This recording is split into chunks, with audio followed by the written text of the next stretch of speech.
Hello and welcome to the All 12 Signs video series for the Taurus Lunar Eclipse that's happening on the 28th of October 2023. I am reading for Capricorn and Sagittarius in this reading. My name's Chloe. I work with card divination, astrology, and I channel energies through my body. As you can see, my hand just got activated then. As you can see, my hands are moving around right now. This is independent of my conscious thought, helping in draw, clear out stuck energy, helping us heal, and opening up portals to source energy to get a clearer download, like energetic download of our soul's frequency, our soul's journey. So they like to take action in some of these videos. It's as if it's like a form of light language. There's lots of portals on the hand, so there's lots of activation going on with all of that. And I like to use all of these modalities together in order to help us get a deeper understanding of the energies that are around us, right? It's like the astro weather. And so the more that we have knowledge and information, the more that we're able to make informed, autonomous decisions about how we want to respond to all of this and what is it that we want to do. So those of you who know your time of birth and you've got your natal chart, I really recommend checking out your first house first, whatever sign falls in your first house. This is the rising sign where your ascendant is, pretty powerful. All the signs, the astrology will be linked into those being in the first house. However, this does not invalidate you looking at any other part of your chart, perhaps your sun or your moon or Venus in this case, because Venus is ruling Taurus. And just look to wherever that sign falls in your chart, the house that it's in, and the themes of that house, and apply those themes to the messages that come through is as if that energy has now moved to the first house. So take what resonates and leave what doesn't. So I'm going to kick off. I'm going to get going with Capricorn. Capricorn rising. How you doing, Capricorn? For those of you tapping into the Capricorn energy and it doesn't fall in your first house in your natal chart, look to the house that it does fall in, look to the themes of that house and apply those themes to the messages that come through. It's as if that energy of Capricorn, with all the connotations of your natal chart, planets, astrological points, themes, have now all moved to the first house. And so take what resonates, leave what doesn't. Right, regardless of whether Capricorn is your rising sign or not, Capricorn and Taurus are fellow earth signs. So this means we have a trine, the aspect of a trine. And a trine is an aspect of Jupiter. And so Jupiter likes to provide elevation, wisdom, cohesion, a sense of knowing. And with that knowing, with that wisdom that we have inherently within us with a trine, this is when we get to expand. This is when abundance comes through, the sense of opportunities and luck. It's very free flowing, soft energy. And so there's a lot going on because you're the same element, you're both yin and night in nature. So there's a flow here, there's a flow of information, which then with that depth, we then bring depth into it. And so this is a lovely aspect to have, and more so because okay, I was going to go into Capricorn rising, but I will come back to that. So we've got this very sort of elevated energy, wisdom, drawing in energy for wherever Capricorn falls in your chart. So I'm pulling cards for 3 piles. The first pile is the energy leading up to this eclipse. Now this can represent from all the work that you've been doing since the Taurus new moon that happened during Taurus season, as well as a little boost of an upgrade from that Libra eclipse, but also the more long-term cycle of the nodes being in Taurus and Scorpio, which was for 18 months, and that changed signs in July. So this is the final eclipse in that series. This is a big full moon. This is an eclipse. This is a big portal. So that's the first pile of everything that you've been working through and learning, and the journey that you've been on. And now the second pile is the energy of the eclipse itself. So this can be something that's happening around the time of the eclipse and how that's showing up. But what I focus on in these readings is, for me, lunations, new and full moons, they are downloads, they are upgrade portals, right? So we're just clocking in with the luminaries. And they're upgrading our different parts of our psyche. And so eclipses are even bigger than that. So this is like the energetic blueprint, the energetic download and upgrade that's coming through. And I just cricked my neck at saying that. That's coming through with this eclipse in Taurus. So this is bigger cosmic energy.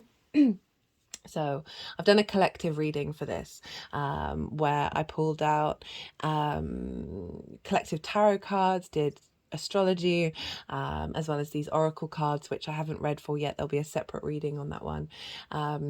That I talk more esoterically in those collective readings. It's more about the soul's journey in relation to this. And I talk a lot about eclipses, that these are even bigger portals. These are big pivot points in our soul's journey. Why is that? Well, this is because this is the only times during eclipses, the only time when the sun and the moon both match on the vertical axis as well as the horizontal axis. So it's kind of providing a structure that is incorporating linear time and all time at once. So the spirit, the source energy, along with matter. And this creates opportunities and situations that are kind of beyond your expectation and beyond your control. So, for example, last year during the Taurus eclipse cycle, I had a friend move out, which is something I would never have wanted, because we got on great and everything was... This card has come out, I think, first for Pisces, Aquarius, and now you. That's pretty spectacular. You are the collective signs, though, so I'm wondering if that's the link. That my friend moved out, and I was sad about it. Obviously, she needed to do what she needed to do, but it meant then that I actually got more free space in my private life, in my home, to do this channel, right? To do more, because I'm speaking all the time, and you don't necessarily want so much going on in the rest of the house that may come up on the sound. So if that hadn't happened, I wasn't going to be able to expand more into my career. And I had that access in the 4th and 10th house. So that was something that somebody else did that actually served me in the long term, that I may not have clocked straight away. So this is the sort of examples that I'm giving in regards to eclipse energy, that it's not necessarily that we want to do a lot of manifestation around these times, but allow to see what the universe is unfolding, because we're dealing with bigger narratives. We're dealing with more karmic narratives when we've got eclipses. So just bear in mind. So that's the second pile, is like what download are you getting? Then it's gonna reveal to you what sort of opportunities and shifts and changes are coming about, because you've received that download, and so your frequency has changed, and so you're drawing in that eclipse energy. This third pile is how this energy is manifesting moving forward. So those are the piles that are showing up. So let's get on with Capricorn rising. So we've got this trine aspect going on. We've got this and for you, it's in your 5th house, Capricorn rising. So the 5th house is the house of joy, right? The creation energy. This is sense of the pleasure principle of how we experience the 3D world, the things that bring us a spring in our step. This can be linked into children, both literal children, things that you birth into the world from your creative pursuits, could be absolutely anything, as well as your inner child as well. This is also linked into romance and short-term dating, as I did talk about the pleasure principle, but we get it a bit twisted, and we kind of think that that's the only area where we feel some kind of pleasure. And it's the fact that every moment of every day can stimulate you and bring you this sense of joy and curiosity. And that's what the 5th house is all about. And so you've got this culmination, this big eclipse happening, a clearing out of everything that you've been working on, that may be linked into your inner child work or any blockages around creativity, a celebration of any creative works that have come into force, as well as a strengthening and deepening your relationship with children, whether they are in your life, they're your own children or other people's, maybe you work with them, or whatever it is or the things that you've birthed out into the world, a deeper understanding of the wisdom that they provide you, a deeper understanding in the wisdom of finding joy in the day-to-day as well. Right, so it's all trining your ascendant, so it's providing wisdom of how you embody yourself, right? There's a sense of expansion in how you embody yourself, with your character and your vitality. And so this full moon is, as I said, a big culmination of all of that. And that's because the moon is conjunct Jupiter. So Jupiter is in the sign of Taurus, has been there for a little while now. It's been retrograde as well. I don't think it's going to go retrograde until the end of the year. And when Jupiter is retrograde, this is when we start questioning things. We start going a bit inward, questioning ourselves, questioning the people around us, just more a state of questioning rather than a state of acceptance. And it's an inner journey. So you may have been reflecting inwardly about where your creative energy comes from. Maybe there's been a bit of restrictions and questions of faith around that with Jupiter. I often find with Jupiter transits, it's not really until they leave and go into the next sign that this card came out, and I put it back, that you're refining that deeper sense of understanding of where your creation energy comes from. Taurus is very much the pleasure principle as well, because it's ruled by Venus, and it's our personal connection to Earth, right? So it's often our senses. What are your senses picking up? Slowing down, of finding a deeper resource when you allow yourself to slow down and find out what your body is trying to tell you. So you may have been navigating certain difficulties around accessing that, and with all this eclipses, there's been big changes around that, perhaps changes in your relationship dynamics with romance as well. That can very much be a thing, but it's linked into finding deeper wisdom, not only with those eclipses, but also with Jupiter being there, deeper wisdom in what your body is trying to express to yourself. So Jupiter's conjunct the moon, and the moon is exalted in Taurus. What does that mean? Well, when planets or celestial bodies are exalted, this is when the energy of them, the themes of that planet, are raised on high. So the moon is our intuition. How do we nourish ourselves, others? Where are our needs? Are they being met? And then in the sign of Taurus, which is ruled by Venus, the moon the moon can seek safety because it is so fluctuant, right? That's that there's that safety in our needs being met, and that can really distort us. And so when the moon is in Taurus, like basically Venus is saying, hey, what do you want? Not necessarily what you need. What do you want? What makes you feel good? And elevating any trauma that we've got in our body, those senses that we have that can get distorted by trauma and limiting beliefs.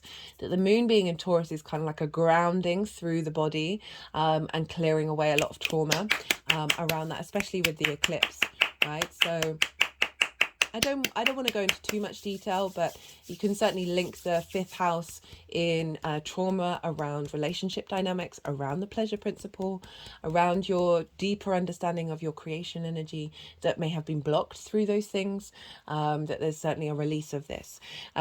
So Venus rules Taurus, and Venus at the time is heading into a trine with Uranus. Uranus is the liberator, right? The breaker of chains, the clearer of paths. And with Venus, it's also very innovative, very individualistic, very comfortable and expressive in its own individuality, and not necessarily, definitely not conforming. And so with this Venus trine, and Venus is over in your ninth house. So you've got a double trine with the moon and with Venus to your Capricorn energy. You've got a ground earth trine. So it can be a deep rooted maturity and groundedness in your practicality in the best possible way, that's then facilitating your expansion of your creation energy. So Venus is over in Virgo, ninth house, house of the gods. Your big questions, how you think about the world, how you think about yourself in the world, in the universe, morals, ethics, philosophies, perspectives. Venus is going through there and helping you find deep nourishment and clearing away old clutter in relation to over judging yourself, over criticism, both internally and externally, and finding very deep nourishment. Virgo, very much the nutrition of what you eat. Taurus can be the thing that you really like, right? So ruled by different signs, ruled by different planets. So Venus in Virgo, I've definitely noticed in myself and in other people, it's not necessarily heightening that self-criticism, but really being able to find and navigate the pathways that don't involve that in such a strong way. Particularly because, you know, while she's in Virgo, she's trining Jupiter, she's trining Uranus, and that is deep liberation and wisdom. And so she's heading into a trine with Uranus.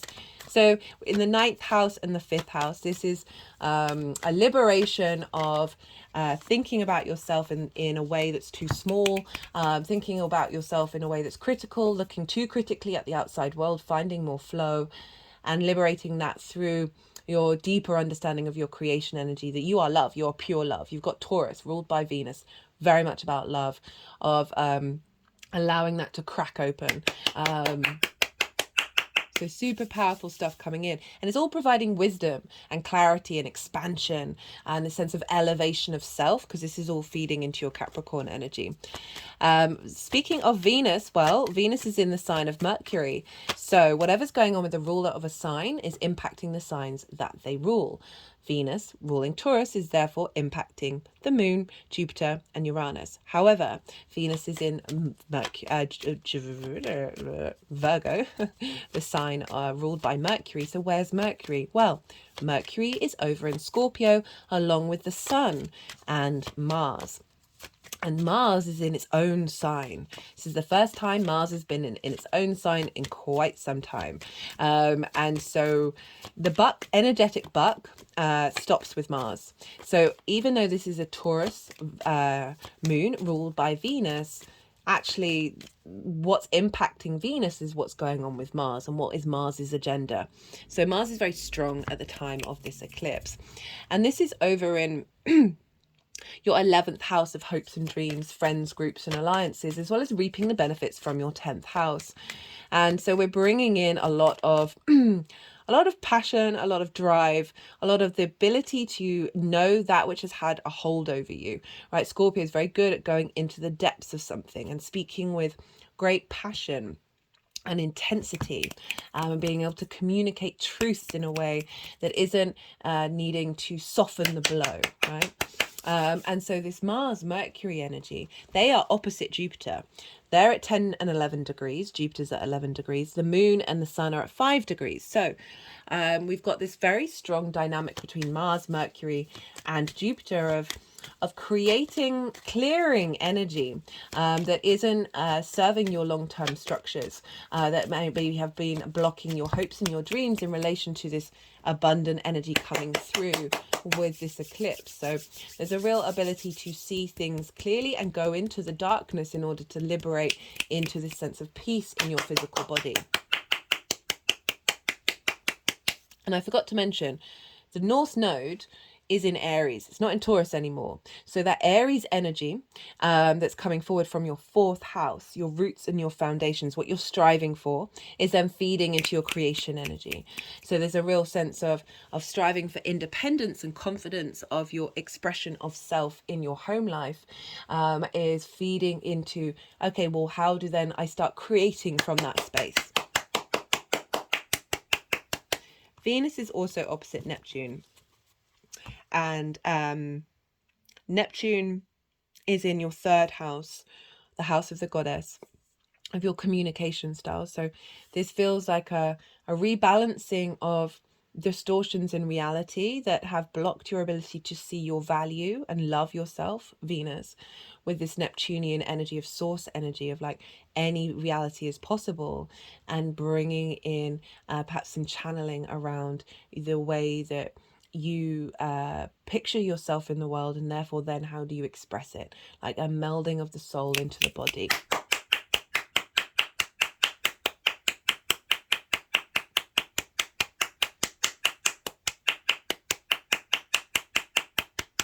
Okay, that's all the astrology. Forgot Saturn. So Saturn is making a trine to the sun and a wide sextile to the moon. These are very harmonious aspects. They're ruled by Venus and Jupiter. Again, wisdom elevating, as well as the creation, ease and appreciation and value and love and creation energy, like the brainstorming of the sextile. Saturn is in Pisces. Again, your communication is moving out of being retrograde. It's going to go direct on the 4th of November.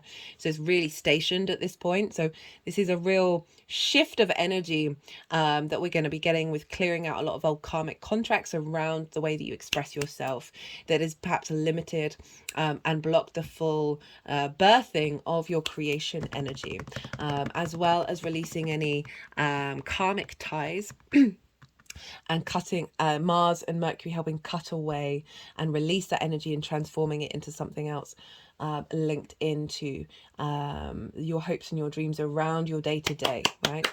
Okay, so we've just had the Yang Day action side of the reading, the go, go, go, the stimulation, the extrovert energy. I'm going to soften my mind and go quiet and let the energies move the cards around. They're going to put them into the 3 piles, perhaps do some energetic work. And I call you to do the same, not the energetic work unless you want to. We're all channelers, by the way. That just have to create space for it. That soften your mind. You don't try and overthink everything that's just being told to you, right? Just let it all settle and then see what intuitive hits are coming up around this completion in this area of your creative energy. It can be, as I said, leveling up in certain relationship dynamics, your relationship with your inner child as well. My hand's just got over my heart chakra. That is sort of acknowledging of the embodied wisdom of the journey that we've been in and being able to look into that darkness and still find liberation.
Okay, so Aquarius, we've got 3 cards for the energy leading up to this full moon. As I said, this can also be particularly linked into the longer term cycle of the nodes being in Scorpio and Taurus, and they left in July of this year, so it would have been 18 months in the lead up to this.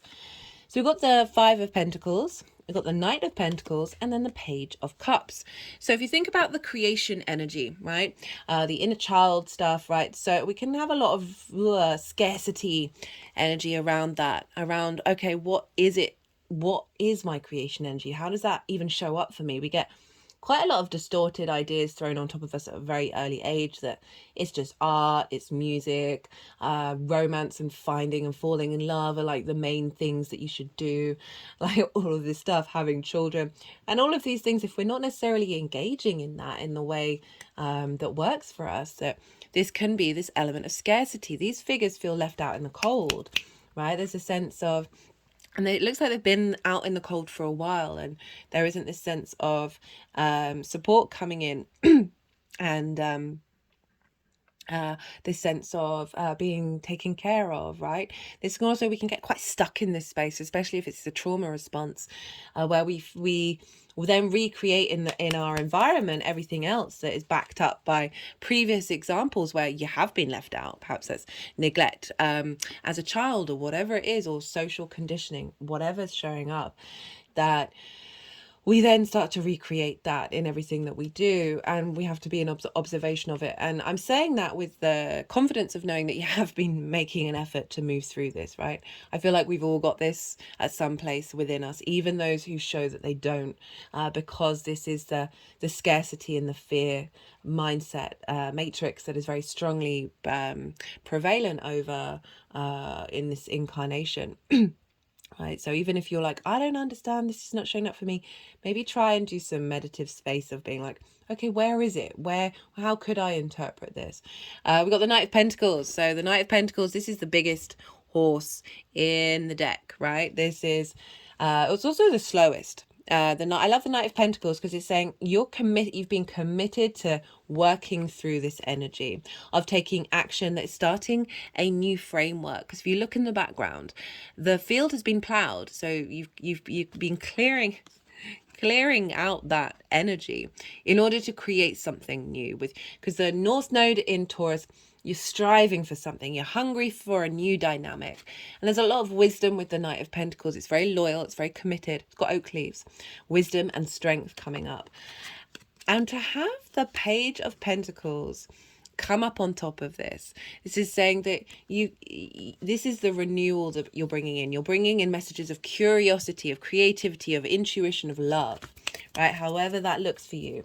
Pages are also the most useful cards in the deck, so this is potentially for some of you your inner child being able to tap into its own playfulness, right? This is one of the most happiest pages. It's talking to a fish, for crying out loud. Think about all the distortions that we have growing up of imaginary friends and all of that, and not being allowed to be free with those sorts of things that like block off your creative energy. Can't remember where I was reading. They did this study on what is genius, right? And I can't remember what the key themes were, but they basically tested these groups of kids from 5, 8, 11, older. And each time they tested the levels of the imaginative play that in order to create solutions, which is seen, I think, as one of the reasons of genius, right? So you're thinking outside of the box. That over time, that percentage, which was very high for every kid, gone, like faded away.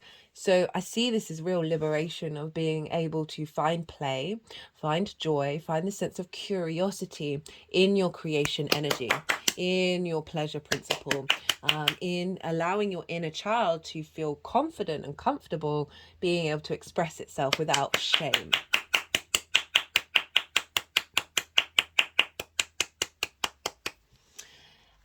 This also could have been like a heavy burden that you've taken on, but you've been taking the work in order to work through it, and then finding new opportunities coming up because you put in the work. That can also be a reading for that one. Right, so for the energy of the eclipse itself, we got the Hanged Man in reverse, and we got the Page of Pentacles. Ace of Pentacles, I apologize. Now the Hanged Man in reverse. So this way, this is about going into mindfulness, into stillness, changing your perspective in order to allow your own source divinity to come through. This is the only figure with a halo, which represents enlightenment. This is about receiving divine wisdom, but it's also about like receiving that wisdom within yourself. And it's in reverse for this eclipse. So we got Jupiter there. And Jupiter does represent wisdom, this sense of knowing. And this is a full moon, so it's a culmination energy that's then giving us downloads of how we move forward. So in reverse, the Hangman this person is no longer in limbo phase. They are able to then move around in the world with this new sense of understanding. They're just sort of moving around my third eye and to my temples, back to the third eye and up to the crown. So there's a download coming in that's helping liberate you and integrate this inner wisdom within you that you're then able to take action on, right? We've got the Ace of Pentacles. This is also being able to make decisions that come from a deeper place rather than impulse control, of seeing the bigger picture rather than the limitations around scarcity. And with the Ace of Pentacles, this, as I said, this card's shown up in Pisces, Aquarius, and your sign, Capricorn. So this is the universe offering up a new embodiment of self, that's from a higher perspective, right? I've got the mountains in the background. So it's really reconfirming that, but again, perhaps opportunities coming in for you to embody this in the way that you interact with other people, the way that you take care of your inner child, and finding a new lease of life in the spring in your step, in the way that you feel in your physical body, that's in alignment with the wisdom that you've gathered from the journey that you've been on, rather than your body being triggered by trauma responses, and therefore blocking out possible situations, people from your life, because there's a freedom here, and not second guessing yourself in your decision makings when you engage in it. And it also, again, new renewal in your ability to create a new creative pursuit that comes from deep wisdom as well. Okay, moving forward, we've got the Knight of Swords and the Sun. Sorry, the King of Swords. I keep getting my court cards mixed up. King of Swords and the Sun. I like this backed up with the playfulness of the Page of Cups and the wisdom of of the Hanged Man, because the King of Swords there's a deep sense of maturity here, of being confident in the clarity of your truth that isn't based on trauma, that isn't based on distortion, and being able to make decisions and take action based on this clarity.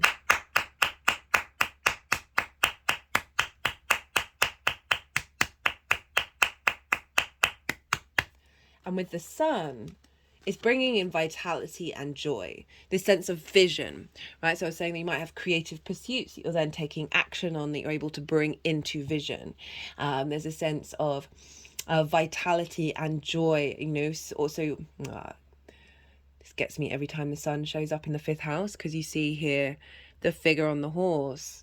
This is the inner liberation of the inner child, right?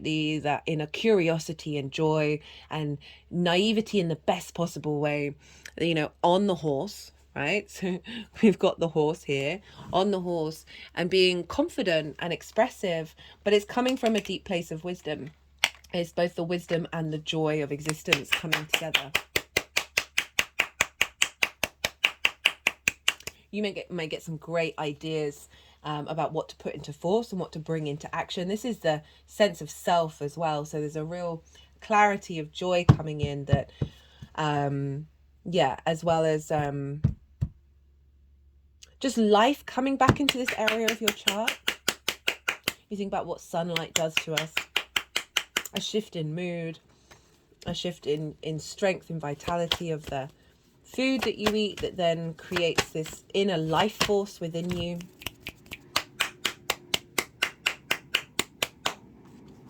Love it. Right, let's pull some clarifiers. This is the First Light Tarot. Major Arcana, keyword cards, question cards, and statement cards. All the decks are in the description box if any of them take your fancy. Wait. Got messages and open mind. So these oracle cards, these two came out twice. We've got the Mars, the warrior, we've got the mystic of Jupiter, we've got the heart of Venus, and they're all being combined in a thread of like how we combine those energies together in order to create the space of abundance within us. Okay, we've got messages and open mind. So seeing where it wants to go. It's making me think about when I was talking about the inner child work, as well as the sort of integration of the soul into our physical body, that it's the ability to tap into your senses that give messages to you in order to then create in the world.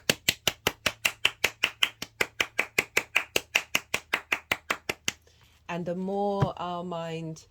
So you think about the King of Swords, it's kind of like Aquarius energy. And Aquarius is very much those fundamental core collective principles of the mind. It's not like all the little details. But once you've understand your core, you think about Venus up in your 9th house of how you perceive yourself in the world, making aspects to the moon and to your Capricorn energy. That when we kind of whittle it down to the fundamentals, we then free ourselves and open our mind to engaging in the world in many different ways, because we're not so confined by expectation, by assumption, but we know where our lines are, where our lines in the sand are. And it just sort of gives you a bit more freedom to the leadership card. Interesting. Of having more confidence in yourself and being able to take the action that you need to take, that is allowing you to express your own joy, and express your own happiness, without okay, I'm also getting with that leadership card of basically holding the hand of your inner child, and that we can all be leaders. Every part of you can be a leader. Like that inner child and you can both lead forward, right? Without, there isn't moving into caretaking. Obviously, what am I trying to say? There is constant caretaking, but it's this sense of energetically not being bound by a sense of lack. And therefore, that's allowing every part of yourself, your creative energy, to come into fruition and come into flow and expand.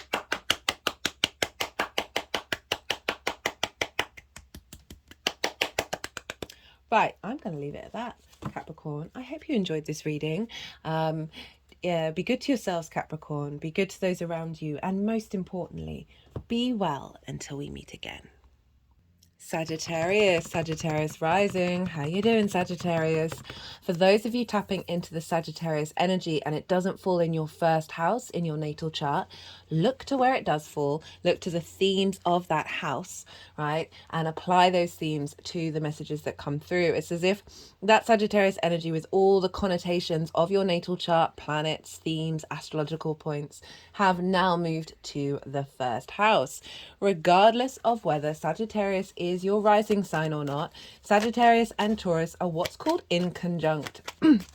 So this is a little bit more of a tricky aspect, and this is because the three main things that signs can have in common with one another, like the big top three, are the yin yang energy, the element, and then the modality.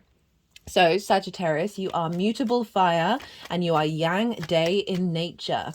Taurus is fixed earth and it's yin in nature, yin, night in nature. So you're essentially dealing with 6 different energies that are trying to understand one another. And so this can be a little bit crossed wires, a little bit frustration, feel like you're grinding your gears. But if you think about that, once you do get to this level of appreciation of all those different energies and figuring out nuanced ways of how they interact with one another, you're creating something out of 6, right? You're creating something outside of traditional norms. So if they had more things in common, that's like an easier pathway. So it's more of a different pathway, and it can just open up new neural networks.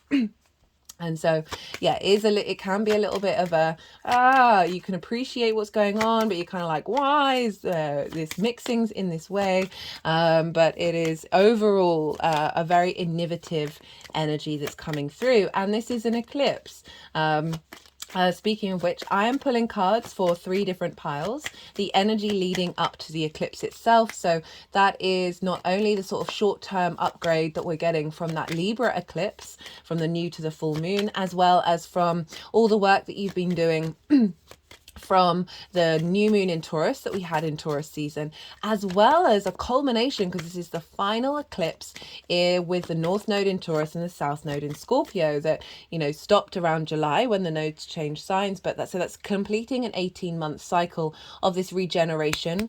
And we're not going to have the North Node in Taurus for another 18 years, right? So this is sort of a big culmination of what's going on. So that's the kind of journey, what you've been working on over in any of those time frames. It may be really obvious to you personally, but we'll see what comes through with the channeled messages. The second pile is the energy of the eclipse itself. So I see new and full moons as portals of information, right? These are energetic downloads that come down and then we integrate them moving forward. So eclipses are even bigger than that. And so we're dealing with this really intense, big energy. It's often recommended not to do much manifestation work around eclipses. And why is that? Well, unlike a new or a full moon, which meet horizontally, right? So on the horizontal axis, say a new moon, they're both at the same degree, but so they're on the same vertical axis, sorry, but they're not on the same horizontal axis. It's with eclipses that the sun and the moon get into alignment, whether it's a total or it's a partial. This one's a bit of a partial one, but they're on the same, they're on the horizontal axis, which is sort of linear time and space, as well as the vertical, which is all time at once. It's source energy with the material world coming together.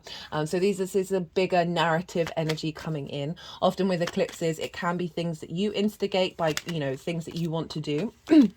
As well as sort of more of a compulsion energy rather than a planning energy, but it also can be something that is happening at the time of the eclipse. It's got nothing to do with you at that time, but it actually creates a framework in order to bring something into manifestation later on. So it's kind of recommended just to sort of chill and see what naturally comes up around eclipses rather than doing a lot of manifestation work.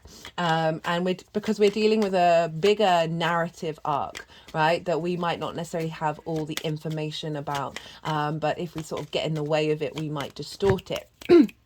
Okay, so full moon eclipses, they're culminations, endings, celebrations, something coming to light with a full moon, and then that's exaggerated even more by an eclipse. The third pile is how all of this energy is manifesting moving forward. So I've done a collective reading on this. I do collective readings for all the lunations, and this is when I get to be a bit more esoteric. I talk about the soul's journey. I incorporate a lot of practices that I put into practice that I've seen work in terms of finding inner peace, and working through trauma and all of those things, and also how to connect to source and soul integration as well. So if you want to go check that out, I go into the astrology way more. I pull collective tarot cards. I've also got these oracle cards that I always pull before a collective reading. They didn't want to be incorporated into that collective reading. I'm going to be doing a separate little oracle reading video as well. So they're all out here just drawing in that energy of the messages that came through with that. And so, right, let's get going. Let's start talking about this eclipse for Sagittarius rising. So this is happening, Sagittarius rising, in your 6th house. This is the house of work, health and routines. It's the adult in the room in the chart, right? These are all things that we can be like, oh, and this is the grinding the gears come in of like, oh, but do I want to do it? Where's the motivation around doing it? Getting a bit frustrated about these things. But it's such an important house, right? It's, as I said, it's where we become the adult in the room, where if we're good parents to ourselves, this is where we step up in the 6th house. Of making sure we are fully manifest in our embodiment of how we work. So the 6th house is the way in which we work, the routines that we put in place that serve us, the health, the way that we take care of our physical health, which we can neglect so strongly. And so you've got a full moon, you've got an eclipse happening here. This is a culmination of everything that you've been working on. Perhaps this is figuring out new ways in which you work that are based on your inherent need to feel good in your physical senses, earth energy, right? Uranus has been moving through there for a while, so it can be very disruptive, very sort of asking you to be yourself in this regard, rather than conforming to other people. Can be very disruptive. We've also had eclipses there, so there've been some big changes around the way that you work. Perhaps big changes around health routines that you've been putting into practice. My toes are wiggling at that one, as well as just routines in general that are facilitating your physical body to feel good in the 3D world. Because it's Taurus, it's ruled by Venus. Venus wants us to feel good in the best possible way. And so much we can get stuck in our minds, and we can also get stuck in our body, like our physical senses being very connected to any trauma that we've gone through, that we get distorted ideas of reality based off of that trauma. And it really feels like collectively, in general, this eclipse is helping release a lot of that, and really bring in a deeper soul integration. So if you want more information about that, check out the collective reading as well.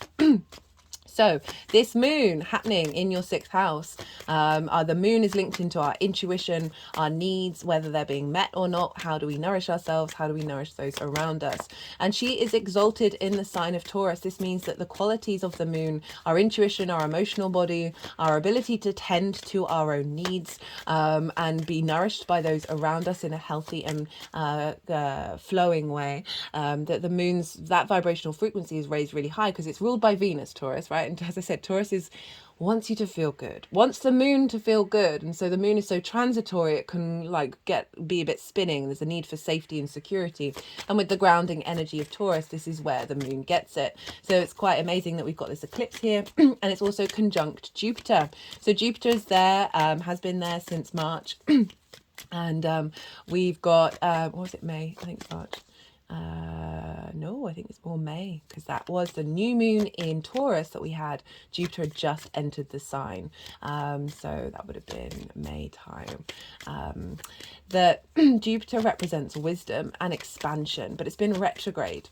So we've been questioning, we've been going inward, and so often with Jupiter transits, it is a questioning of faith, of what you're sticking by and what you're finding expansion in. But it's conjunct the moon, so we've got an inner expansion of self, an inner depth of wisdom coming in the way that we embody work, health, and routines. And that is being fed into this eclipse energy that's going to be creating situations that are in alignment with that. And Venus is ruling this moon. So whatever's going on with the ruler of a sign is impacting the moon. And where's Venus? Venus is over in Virgo. And for you, excuse me. Sorry about that, Sagittarius. Just had to pause for a second. So Venus is over in your 10th house of career and life purpose, right? How the big outside world sees you, but most importantly, your life purpose. Career can just be a facilitator for that. And Venus is moving through there. She's left Leo finally. And now she's providing deep nourishment and support for us to look to that which is no longer serving this new incarnation of Venus out of the retrograde, and therefore you and your pleasure, how you love, how you find harmony, how do you connect. And Venus moving through there is providing this sense of grace as she's moving through your 10th house of getting you in alignment with the reevaluation that you had in the 9th house with Venus in Leo of how you see yourself in the world. And all of this energy is feeding into the way that you work and making sure that this is in alignment, that you're being seen and recognized for the work that you've been putting in. And also facilitating alignment with the way that you work in relation to your life purpose and where you're headed. I forgot to mention, because the North Node is in Aries, and so this is an out of sign eclipse. The North Node for you, Sagittarius rising, fellow fire sign, this sense of renewal and liberation of your creation energy, how you creatively move through the world, the things that bring you joy. That's feeding into this culmination of, okay, how do I want to work? What kind of work do I want to do that is based off the bat of that creation energy?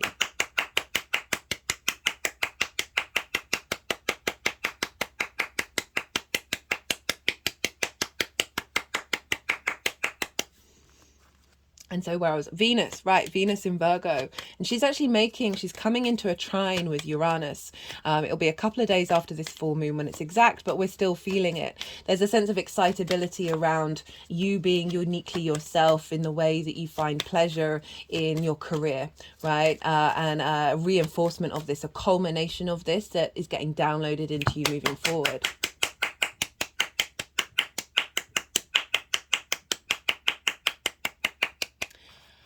So we've got that. We've got the trine with Uranus, with Venus. So all of this is then feeding into the moon. But we've also got an opposition with Pisces and Neptune with Venus. Pisces is in your 4th house of home, roots and foundations, and your ancestors, spirit and soul, as well as your parental figures and the things that you do in private, right? So there's an element of this combination of this opposition between Neptune and Venus of drawing out your soul soul from your roots and your foundations and bringing it into a physical form in the 3D world, in your life purpose and alignment of your foundations and the vast possibility of the creation energy, which I see your Neptune as is a connection to source energy that's then feeding into this full moon, into this eclipse of getting that download in. So then the opportunities and experiences that you have moving forward are in alignment with that, that practical soul integration. But Venus is in Virgo. So who rules Virgo? Well, that's Mercury. So we want to look to where Mercury is, because Mercury will be governing what's going on with Venus and adding on layers of how this is showing up for you. And Mercury is with the Sun in your 12th house, right? The 12th house, the hidden house, the house of mysteries. This is where a lot of anxiety and grief and depression and isolation can be, because it's the hidden constructs of your mind. And so we're sort of working through those, as well as the magic underneath all of that. And my toes are wiggling as I say that.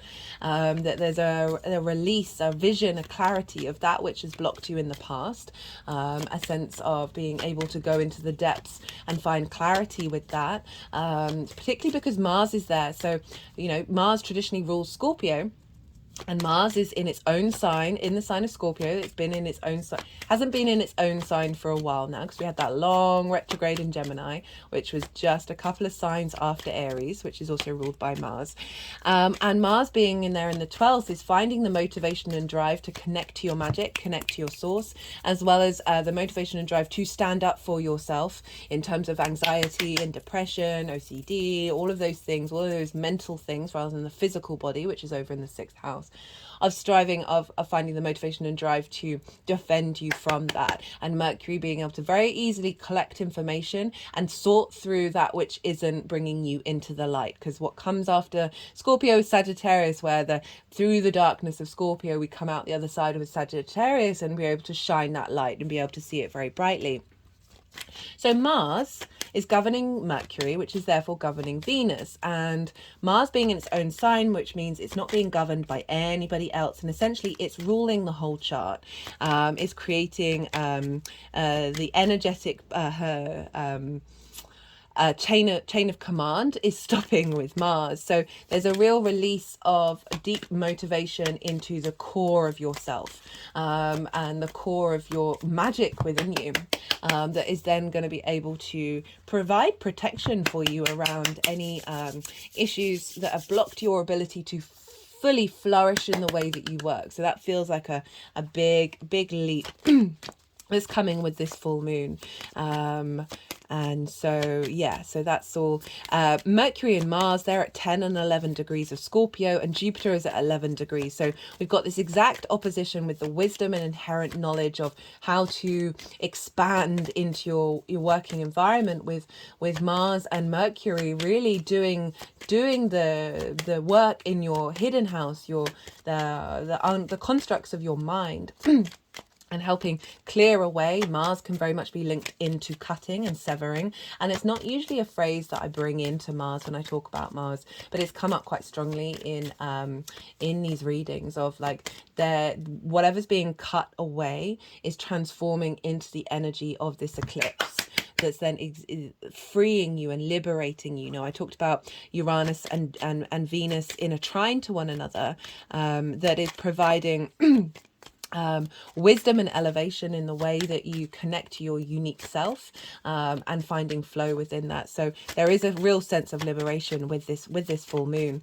The only other aspect that I'm going to bring up is the fact that Saturn over in Pisces, so again in your 4th house of responsibility and duty, is making a trine to the Sun, so providing wisdom and elevation to the Sun in the 12th house is again your roots and your foundations, your ancestors, your parental figures, of any restrictions and limitations around that energy where you may have had to take a bit of responsibility. That this is allowing and freeing the journey that you're going on with Saturn is feeding in, and it's going to go direct on the 4th, so it's back a week away from Saturn going direct, so it's pretty station at the moment for this eclipse, so it's very heavy energy, and it's providing wisdom to the sun of illuminating anything that may be stuck in your unconscious mind around fourth house topics.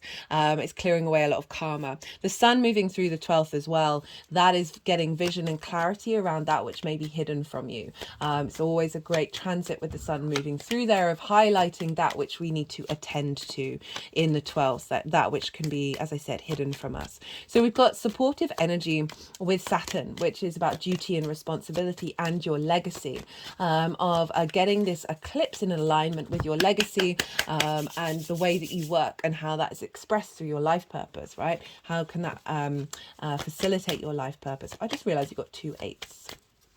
Interesting. 2 8s in the Hermit, which is where Venus is at the moment. Okay, let's see. So they're still shuffling. Let's see what else I can talk about. We also have Venus sextile Ceres. Ceres is in Scorpio as well. They're both at 18 degrees. Sextile energy is very creative, very brainstorming, finding appreciation, value, and connection. So even though this is a lot's going on in Scorpio, right, and Mars is kind of ruling this, because we've got Ceres, which is also in Scorpio, making a very harmonious aspect to Venus, this is allowing us to find deep nourishment in the darkness, allowing us to go into that intensity and find harvest in that which we discover in the darkness. And that's really doubly backed up by the fact that this is happening in your 12th house as well, that you're able to find deep healing with the combination of Venus and Ceres, of any blockages in your 12th house that have limited your sense of value and your sense of love of self when it comes to your life purpose. So that's a really lovely aspect. Okay, we've had the Yang Day action side of the reading, right? The stimulation, the extrovert, the go, go, go, go, go. Very more Yang energy, not bound by gravity. And now we're moving into the Yin Night receptive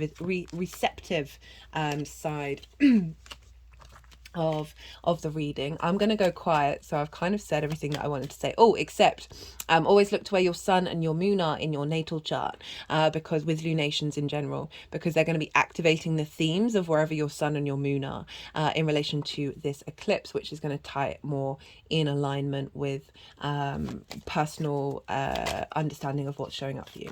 Okay, cards all over the place.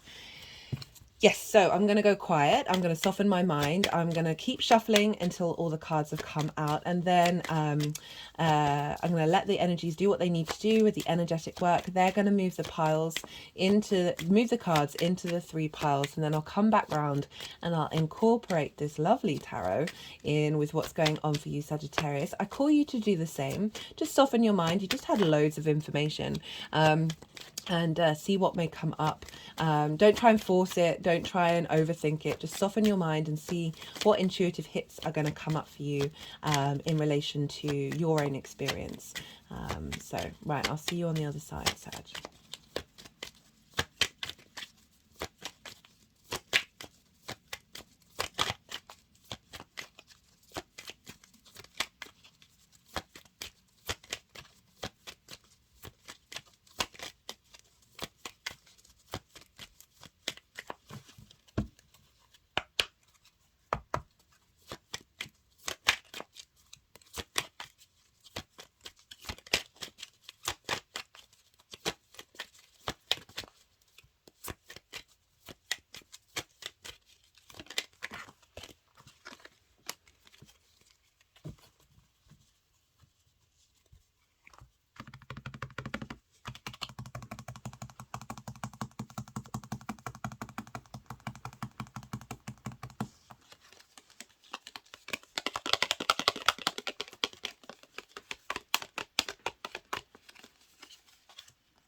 Okay, so Sagittarius.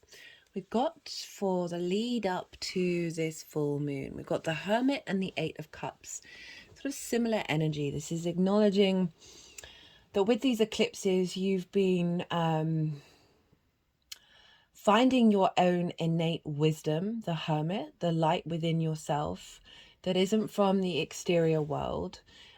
Grey represents wisdom. There's a real sense of character with the Hermit, of being able to take the time to work things out, take the time to readjust to this eclipse energy and what it's been revealing to you.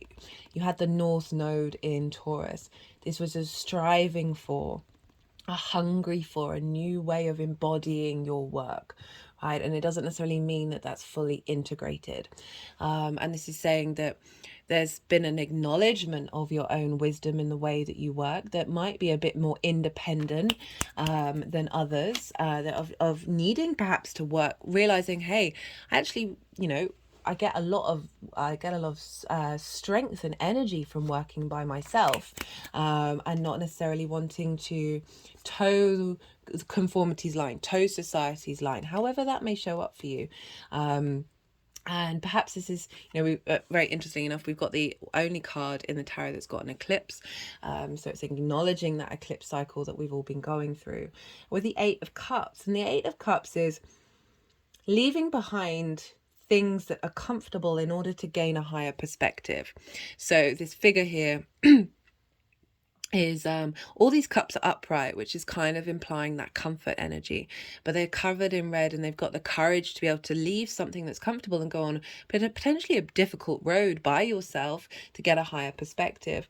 With this card, like, it can be a comfortable situation that's like ticking all the boxes, but inherently you're not emotionally connected to it. It's not serving you in the long term. But it also, I really link it into our trauma responses and our limiting beliefs that then are ingrained in us from a very early age or even lifetime, that we then recreate in the outside world that feels comfortable to our body because that's what we're used to, but it's actually doing you a disservice. And these two cards combined are saying you've taken the time to go inward, to realize your inner strength, your inner wisdom that you have within you. And it's taken you on a journey in order to get that higher perspective. Look, the Hermit's on top of the mountain, right? So there's an element of acknowledging that this was what was being downloaded, and then taking the steps in the journey to make those decisions in order to liberate and break out of old routines, right? So sixth house is also routines. It's your health. It's potentially that's something linked into comfort eating, or a working environment that is a routine that facilitates you in so many ways, but actually isn't fundamentally allowing yourself to truly express yourself comfortably as an individual with your individual needs. So the energy of the eclipse itself, so we have two eights. We've got the Eight of Cups and we've got the Eight of Wands, and we've got the Sun. So this is a real shift of direction. This is like go with the flow energy. It's one of the fastest cards in the deck, but you see they're all in alignment, right? So this is applying that alignment is coming through, having done that work, right? Alignment is coming through, linked into your passions, right? I was talking about how the North Node is in Aries, a fire sign. Wands are linked into fire, of making sure your creative energy, the Sun, also very creative energy, is being downloaded into your embodiment.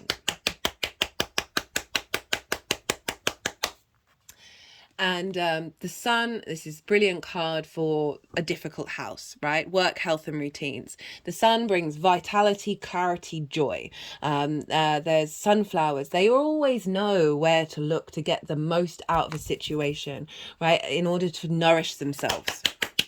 So very smart plant that's very visually clear in that. We've also got this childlike figure on a horse, of being protected. There's a sense of finding joy in the way that you work, finding joy in taking care of yourself and nourishing yourself, in establishing routines and making it a bit more playful, but really getting an alignment with that deep wisdom of Jupiter. It's the physical senses of Taurus, of a clearing out of blockages around that through your essence you're just able to be in alignment with the way that you express the work that you do.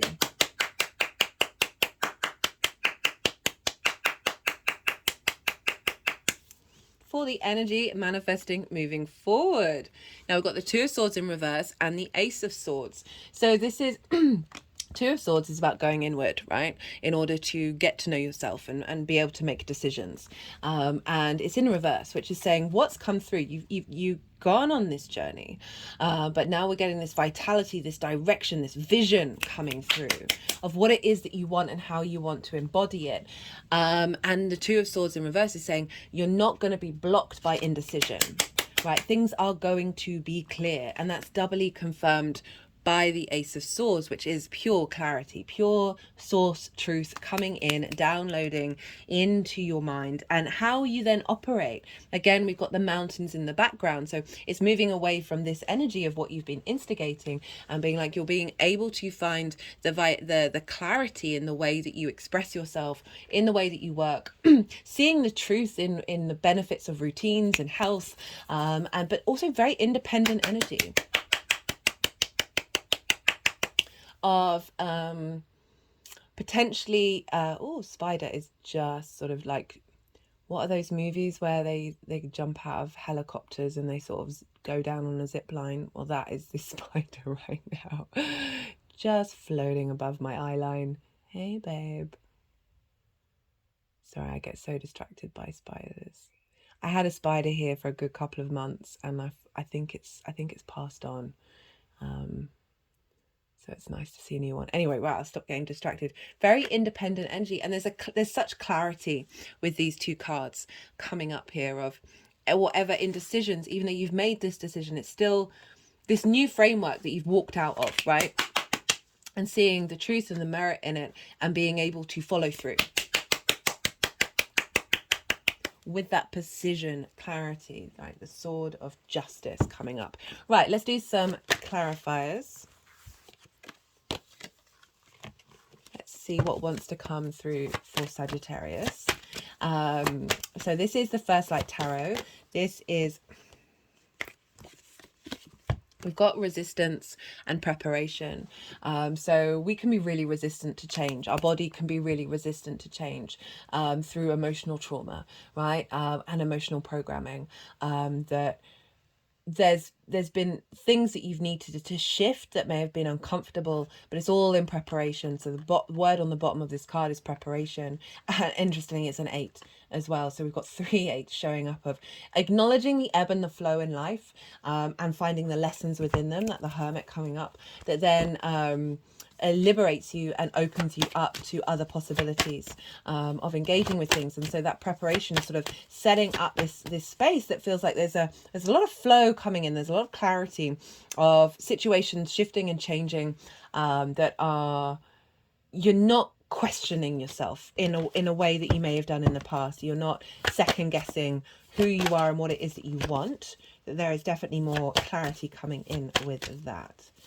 I was halfway between saying this is major arcana, keywords, statement, questions, and yeah, all the decks in the description box. So we've got thought coming up. This is communication, backing up with that Ace of Swords of you being able to understand what your body is telling you in regards to how you want to move through the world.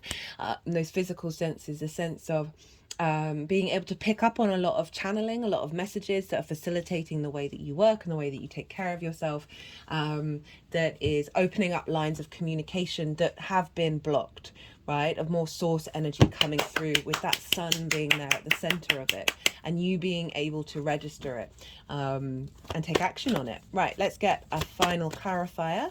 This is the numerology deck. Let's see what wants to come through for Sagittarius. Got music, very interesting. So whenever this card comes up, I always think of frequency. Every soul, every being, every vessel that we are in has its own complex energetic tapestry that creates a melody, right? We have our own frequencies. Sorry, the spider is like way, it's like just there. That whenever this card shows up, it's saying that there's an alignment happening. There's an alignment coming in, depending on the card. This thread of this eclipse is bringing this all together. This is Mars, the warrior, Jupiter, the mystic, Venus, the heart, and they're all being connected by this thread of, once we're in alignment of these three things, like what's truly fundamentally important to us, that's when we're really, I don't know if you can, you see, spider, there we go, yeah. Coming right down. Where are you going? Where do you want to go? Where do you want to